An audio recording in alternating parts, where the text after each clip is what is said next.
We are rolling. Hey everybody. Yes. I want to introduce my girlfriend Elise, and she is completely awesome. We have known each other for a few years now. We used to work together, been friends ever since. I was telling her a little bit about my rowing expedition as I'm keeping her up to date with the group. And come to find out, as I have my memory recalled, she used to row in college.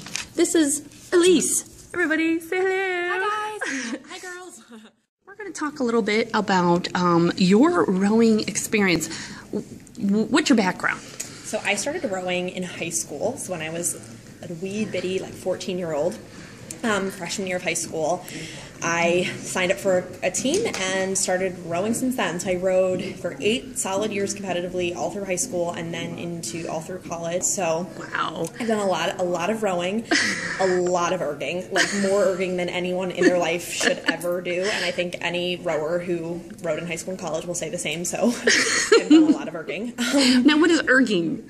Erging is the rowing machine. That's the name of a rowing machine. It's an erg. So, yeah, it's like an abbreviated indoor rowing. I actually don't even know what ERG. ERG.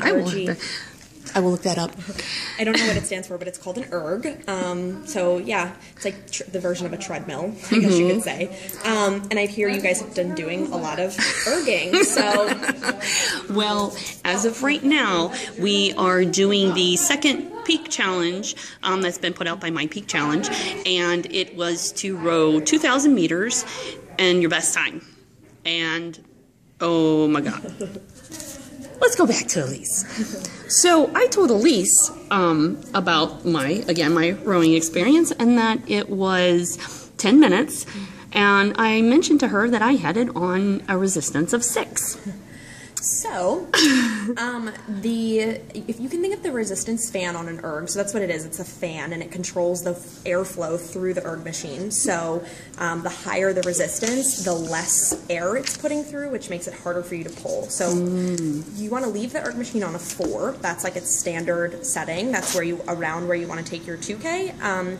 Any higher than that is for like resistance type training. I do hear that a lot of people are starting to combine CrossFit with rowing as well. So, fun fact, CrossFit is collegiate rowing. And then I also want to ask you about what do you do now? So I ran a marathon in October. Like a full-on marathon? Like a full-on 26.2-mile marathon, which took about 6 months to train for. Well, okay, so let's take for just a second. When you were going through all of this training, what was your best time for a 2K row? 7 minutes and 11 seconds. 7 minutes and 11 seconds. Yeah. All right, so I've told you about a specific somebody who actually put this challenge out, that he was videotaped. He got 6 minutes and 35 seconds. Yes, but a 6:35 is it's a great score for a man, especially who's not like a competitive rower. So usually with erg testing, you will start out on a really big peak, so you'll drop. Like my first 2K that I ever did, and compared to the second one, I think I was like 40 seconds difference. Like, that's not unheard of. Like, once you sort of get your technique down and you know what you're doing, you know how it's going to feel, you know what it's going to do to your body, you know how your muscles are going to respond. That's a learning curve, and so you'll definitely jump like a huge learning curve. But I was telling Andy, for me, it took me 4 years to shave off 8 seconds of my 2K time. So when you start to sort of figure out how your body responds, what your absolute max capacity is, you basically push the limit of your max capacity every time, and you know, shaving off 1 or 2 seconds is a lot at the end. So excellent. So like 6:35 to 7:11, like that's less than a minute worth of time, but like it would literally never even be remotely possible for me to get close to that. First and foremost, like your strength and your muscle capability is definitely number one. So I was telling Andy, like, the muscles that you should be using the most when you're in your legs, if you think about it, they give you the most power in your body. They're the biggest muscles, so you want to use the muscles that give you the most power. A lot of people think when they're erging that your arms are a huge factor, but if you look at the size of your arm muscles compared to the size of your leg muscles, you obviously want to be using your leg muscles over your arm muscles because they can give you more power. Absolutely. And then your back muscles and your core is obviously really important too, like your trunk, I'd say. Yeah. And you'll feel that very much after erging. So So anyway, height is a factor, but not necessarily. So strength is number one. And then the reason that height can be your factor is that when you push off the foot plate of the erg, so when you push your legs back, if you think about it, for me, I'm almost 6'1", so I am fortunate that I'm very tall. And compared to someone who is shorter than me, I have the ability to push farther on the slide and therefore gain more meters per stroke. So for me, it's easier to clock up meters a little bit faster than someone who would be shorter than me. But on the flip side, I know plenty of girls who are a lot shorter than me and who are a lot stronger than me. So if you're stronger, it doesn't matter. It's kind of like a leg power. Yeah. In terms of erging, so if you think about this little slogan that we would say, it's lock and load, then explode. So if you think about when you come up and right before you're about to push off, you want to like lock and load and engage your leg muscles to push off as strong as you can off of the foot plate and get like an explosion of power there essentially.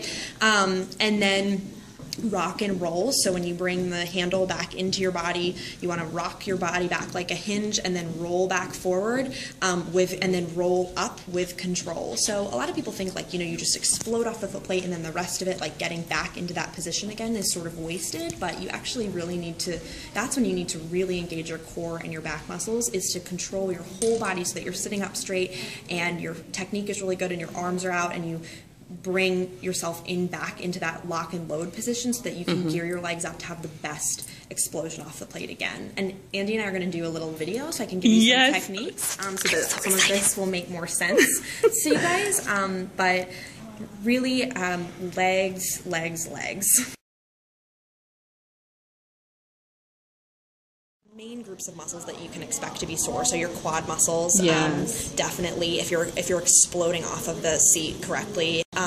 So definitely your lat muscles, your lower lats on the lower part of your spine, and then your upper in between your shoulder blades, and then quads, arms a little bit.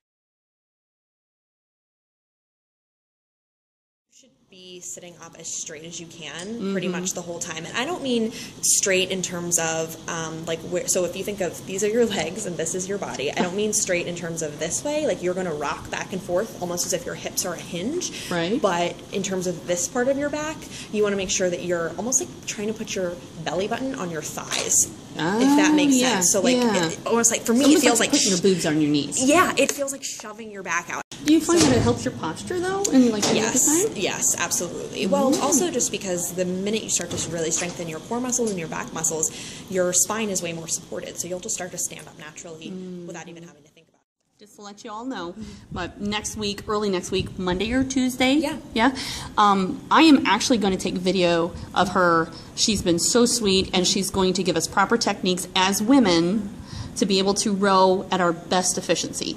So we all need to give Elise a great big thank you. Thanks, guys. And again, this is awesome, and you should all be really, really proud of yourselves. That's like number one. And erging is a really, really hard thing. It's not fun, and it can be really painful. And I didn't enjoy it at all. So I'm not sitting here telling you that I'm some like super pro or anything like that, because it is not. Even no matter what level you're at, it's very hard, and it's takes a lot of mental willpower to do. So you should all pat yourselves on the back, no matter where you're at, no matter what the number on the screen says. It's a good thing. So excellent. Thank you so much. Bye. Bye, girls.